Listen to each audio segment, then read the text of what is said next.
The drum was beating by itself. There was no drummer. No hand. No sound of feet. Just the slow, deep boom. Coming from inside the forest. It was midnight. It was calling someone. And that someone was my younger brother. When he stood up and began to walk toward the forest, eyes blank, mouth open, I knew something was wrong. I followed him. I wish I didn't. Because deep in that forest, we saw the one thing no living person is supposed to see. The forest king. And his talking drum. My name is Ayotunde. I come from a small village called Ilara, not far from Ijebu Ode, in Ogun State. We are known for farming, fishing, and most especially, drumming. In fact, my family are known as the drummers of Ilara. My father was a master drummer. My grandfather too. Even my little brother, Tonji, had the gift. He could play the battle drum before he turned 10. But there's one drum no one in our village dares to touch.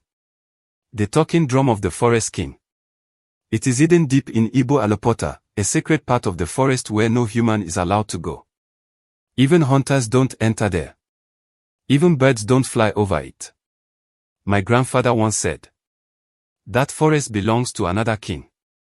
Not a man. Not a spirit. Something in between.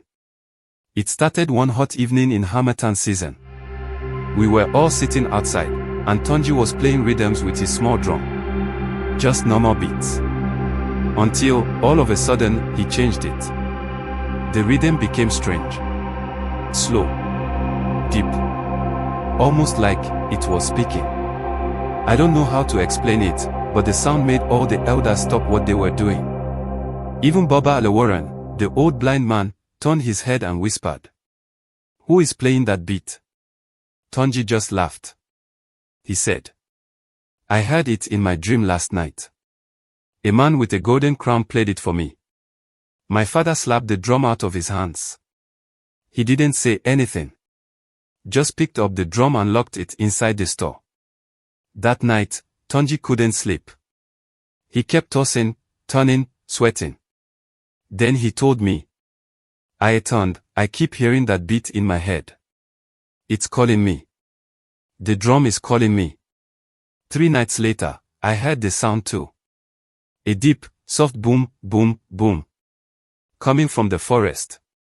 Not loud, but you could feel it in your chest. Like it was under your skin. I came outside. And there was Tonji, standing in front of the compound gate. His eyes were wide open, but he wasn't blinking. His lips were moving. He was whispering something in Yoruba, but the words were strange. Old words. Words I've never heard in normal prayer or praise. Then he started walking, barefoot, toward the forest. I ran to him and grabbed his arm. He turned to me slowly and said, "He has chosen me." I froze. Then he ran. I chased him. Into the bush. Past the path. Past the stream. All the way until we got to the edge of Igbo Alopota. We crossed into the forbidden forest. The air changed. It was heavier. Cold, even though it was dry season. And it smelled like palm oil mixed with old blood. We walked for what felt like hours. Then we reached a small open space. There, under a giant Iroko tree, was a huge talking drum, the size of a man. It was standing on 2 curved legs, glowing faintly under the moonlight. And behind it sat a figure. Tall. Thin. Wearing a robe made of dark leaves. No face. Just a mask made of wood and bone.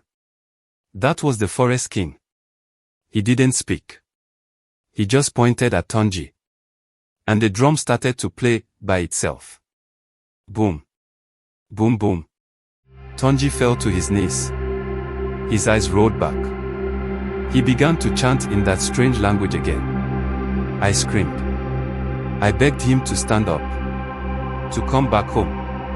But he was gone. Mentally. Like something had taken over. Then the forest king turned his mask toward me. I was shaking. I couldn't move. Then, To my surprise, the forest king spoke. Not with his mouth, with the drum. Each beat of the drum formed words in my head. Not sound. Thoughts. One child. One gift. One prize. I shouted, "No. He's just a boy." But the drum continued. "He was chosen." He answered. "Now he belongs here." Then it showed me something, a vision. I saw Tonji as an adult, sitting on a throne of trees, drumming alone, surrounded by spirits. His eyes were wooden. He was not alive, but not dead. The forest king said again, "One prize." Then I saw myself, kneeling before the drum. If I stayed, he would let Tonji go. But I couldn't. I turned and ran.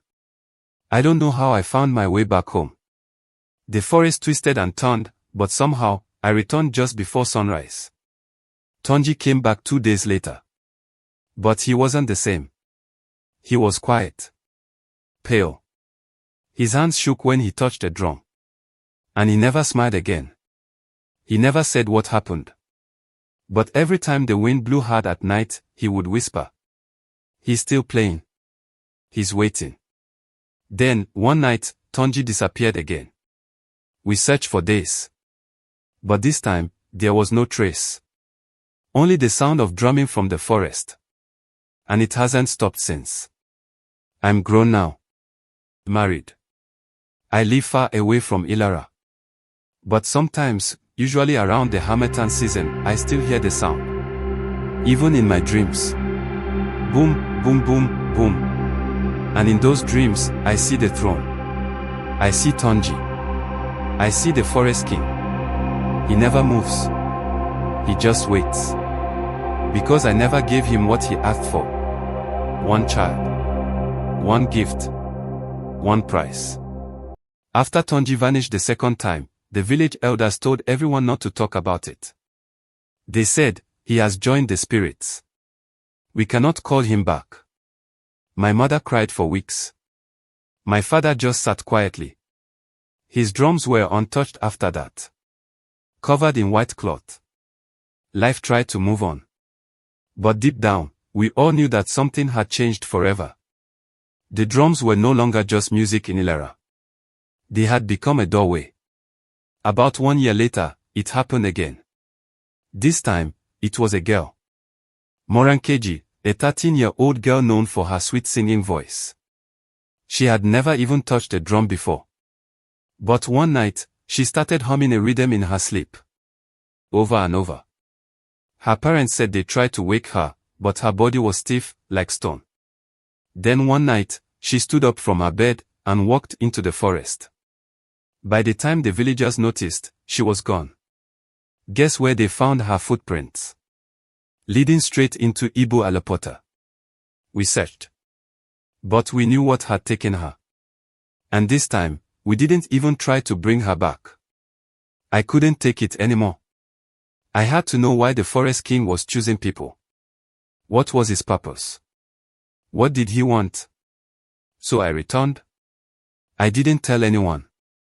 I just walked the same path, across the stream, through the thorn bushes, into the thick green darkness of the forbidden land. It was even colder this time. And quieter. Then I saw it again. The clearing. The giant drum. The Iroko tree. And him, the forest king, sitting like he never left. This time, he didn't speak in riddles. He spoke through the trees. The wind blew, and the trees began to whisper. Not in sound, but in thoughts. The forest king showed me images. He showed me that the drum wasn't just an instrument. It was a vessel. A prison. A mouth. Every time a gifted soul in Ilara was born, the forest king would hear the sound. He would mark them, wait until they grew strong enough, then call them to serve. And those who answered, they didn't die. They became part of the drum. Their spirits kept the rhythm alive. Their bodies, swallowed by the forest. Their memories, locked in the beat. Tonji was not lost. He was inside that drum. Alive. awake, drumming for eternity. Then the forest king turned toward me, and I felt it again. That pull. That beat crawling under my skin, calling me to come forward. He showed me a future, if I accepted. He said I could join them.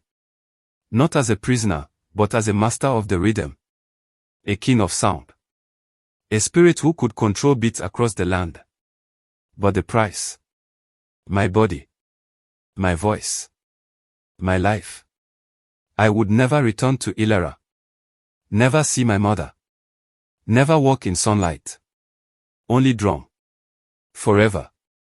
And in return, Tonji would be free. I cried. I screamed. I begged the trees. I was not a strong drummer like Tonji. I didn't want to be a part of that world. So I refused. I ran. Again. And as I ran, the forest screamed behind me. Trees cracked. Birds flew in chaos. The beat of the drum got louder and faster. Boom boom. Boom boom. And then, it stopped. Just like that. I reached the village, collapsed, and passed out for 2 full days. When I woke up, Tonji's voice was in my head. Not speaking. Drumming.